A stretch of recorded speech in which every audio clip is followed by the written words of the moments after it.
Imagine कीजिए आप एक रिमोट बीच में स्विमिंग या सर्फिंग करने गए हैं। पानी है क्रिस्टल क्लियर और वेदर भी उसके साथ एक अलग ही वाइब दे रहा है, मगर आपको नहीं पता कि पानी के नीचे क्या है। इस पानी में रहता है आज तक का सबसे खतरनाक जीव, जो कि एक दानव से कम नहीं। वो आपके ऊपर हमला कर देता है, तो क्या आप बच पाएंगे? बाय द वे, मैं हूं मिस्टर पंपकिन और मुझे पसंद है सर्वाइवल थ्रिलर हॉरर मूवीज। आज हम 2016 में रिलीज हुई द सैलो मूवी के कहानी को जानने वाले हैं। इसको डायरेक्ट किया है जोम कॉलेट सेरा ने। वीडियो को आखिर तक देखिएगा क्योंकि लास्ट में फैक्ट्स के बारे में भी हम बात करेंगे। So let's start.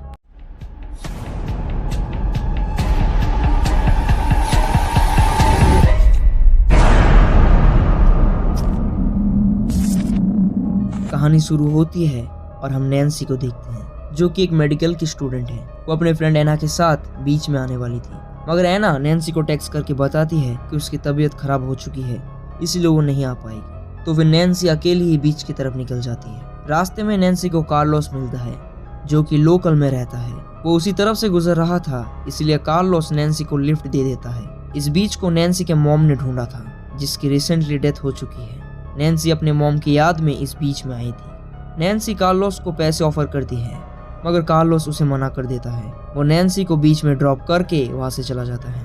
Nancy surfing करने के लिए तैयार होती है और पानी में उतरती है। वहाँ पर दो लड़के पहले से सर्फिंग कर रहे थे। वो नैन्सी को अपने साथ ज्वाइन करने के लिए कहते हैं, बट नैन्सी मना कर देती है। बाद में नैन्सी उन लोगों के साथ ज्वाइन करके बहुत एंजॉय करती है। एक छोटा सा ब्रेक लेकर नैन्सी अपनी छोटी बहन और डैडी के साथ वीडियो चैट करती है। फिर वो दोबारा पानी में उतरती है। वो दो लड़के उसको बाहर निकलने के लिए कहते हैं क्योंकि शाम ढलने वाली थी, मगर नैन्सी कहती है कि एक बड़े वेव के साथ वो सर्फिंग खत्म कर देगी। तभी वहाँ पर एक डॉल्फिन का झुंड आ जाता है। उसे देखकर नैन्सी पैडलिंग करते हुए बहुत आगे तक चली जाती है, मगर नैन्सी ये नोटिस ही नहीं कर पाती कि वहाँ पर एक व्हेल की डेड बॉडी फ्लोट कर रही थी, जिसमें से बहुत खून निकल रहा था। तभी उसको पानी में कुछ गड़बड़ लगता है। नैन्सी जल्दी से किनारे की तरफ बढ़ने लगती है।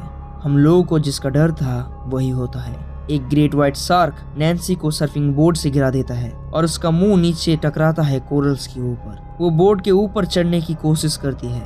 तभी वो शार्क उसके पैर को जकड़ लेता है और पानी ब्लू से रेड में बदल जाता है। शार्क का पकड़ छूटते ही नैन्सी जल्दी से उस व्हेल के डेड बॉडी के ऊपर चढ़ जाती है। नैन्सी एंकल स्ट्रिप को निकालती है और ब्लीडिंग को किसी तरह रोकती है। बीच में वो लड़के अभी भी थे। नैन्सी चिल्लाती है, मगर बहुत दूर होने की वजह से उन दोनों तक आवाज नहीं पहुंचती और वो लोग वहां से चले जाते हैं। वो शार्क नीचे ही मंडरा रहा था। नैन्सी को गिराने के लिए वो शार्क उस व्हेल के डेड बॉडी को मल्टीपल टाइम हिट करता है और नैन्सी पानी में गिर जाती है। वहां पर सामने ही एक बड़ा सा चट्टान था। वो जल्दी से उस चट्टान के ऊपर चढ़ जाती है।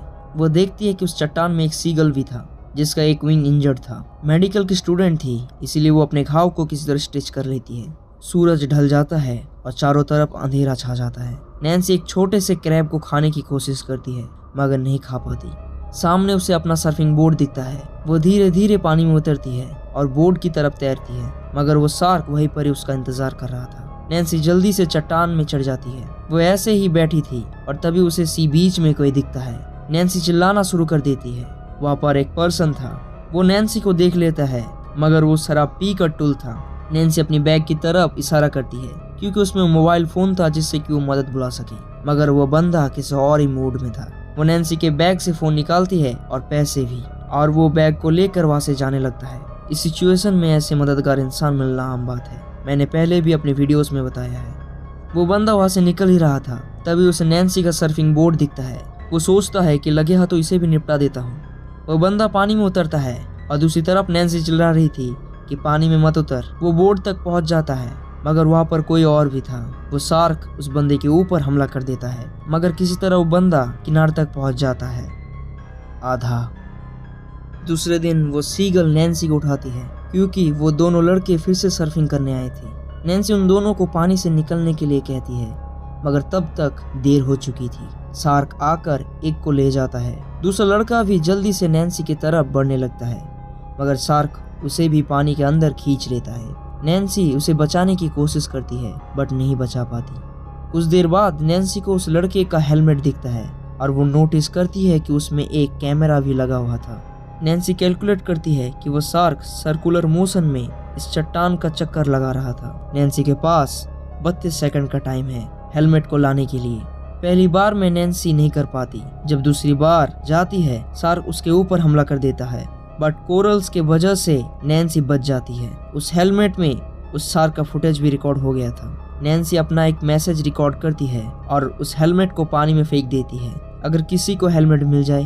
कुछ देर बाद नैन्सी को एक प्लेटफॉर्म दिखता है, इसीलिए वो प्लेटफॉर्म के लिए डाइव लगाती है, बट रास्ते में था बहुत सारे जेलीफिश, जिससे नैन्सी को स्टिंग लगता है। इससे शार्क भी उसके ऊपर हमला नहीं कर पाता। नैन्सी उस प्लेटफॉर्म में पहुंच जाती है। नैन्सी को सामने एक बोट दिखता है और लकीली उसे हेल्प बॉक्स में एक फ्लेयर गन भी मिल जाता है। नैन्सी फ्लेयर गन को चलाती है, मगर बोट में उसे कोई नोटिस नहीं कर पाता। वो बोट वहां से चला जाता है और हम व्यूअर्स देखते हैं कि बीच में एक बच्चे को हेलमेट मिल जाता है और वो उस शार्क के फुटेज को भी देख लेता है।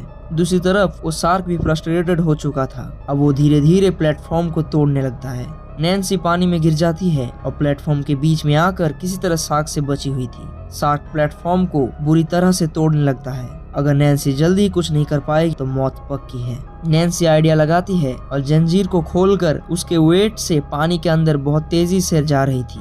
शार्क एकदम उसके पीछे था और नैन्सी हट जाती है और नीचे रॉड में घुसकर शार्क का सूसी बन जाता है, मतलब उसका डेथ हो जाता है। जिस बच्चे को हेलमेट मिला था वो कार्लोस का बेटा था। वहाँ पर कार्लोस आता है और नैन्सी को बचा कर ले जाता है।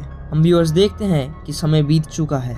नैन्सी उस सदमे से उभर चुकी है, मगर वो सर्फिंग करना नहीं छोड़ी है और यहीं पर ये मूवी खत्म हो जाती है। अब बात करते हैं फैक्ट्स के बारे में। इस मूवी में हम जिस एक्ट्रेस को देखते हैं उसका नाम है ब्लेक लाइवली, जो कि रायन रेनॉल्ड्स की वाइफ है, वही डेडपूल वाला। ब्लेक को इस मूवी का इंस्पिरेशन आया था उसी के हस्बैंड रायन रेनॉल्ड्स के बर्ड मूवी से, जो कि एक सर्वाइवल थ्रिलर थी। इस मूवी को शूटिंग करने के दौरान ब्लेक अपने सेकंड चाइल्ड के साथ प्रेग्नेंट थी। डेडिकेशन देख रहे हो। इस मूवी में हम जिस सीगल को देखते हैं उसका नाम है सली, और इस मूवी में वो सीगल सली लाइफ को सिंबलाइज कर रहा था। रियल लाइफ में ब्लेक को शार्क से बहुत डर लगता है, इसीलिए उसने जॉस फिल्म भी कभी नहीं देखी, जो कि माना जाता है अब तक का सबसे बेस्ट शार्क फिल्म है। और इस मूवी का बॉडी काउंट था 3। और ये थे कुछ इंटरेस्टिंग फैक्ट्स। आशा करता हूँ मेरे एफर्ट्स आपको पसंद आए होंगे। अगर वीडियो अच्छी लगी है तो वीडियो को लाइक कर दीजिएगा और चैनल में पहली बार आए हो तो सब्सक्राइब करना मत भूलिएगा। तो मिलते हैं नेक्स्ट वीडियो में, तब तक के लिए टेक केयर।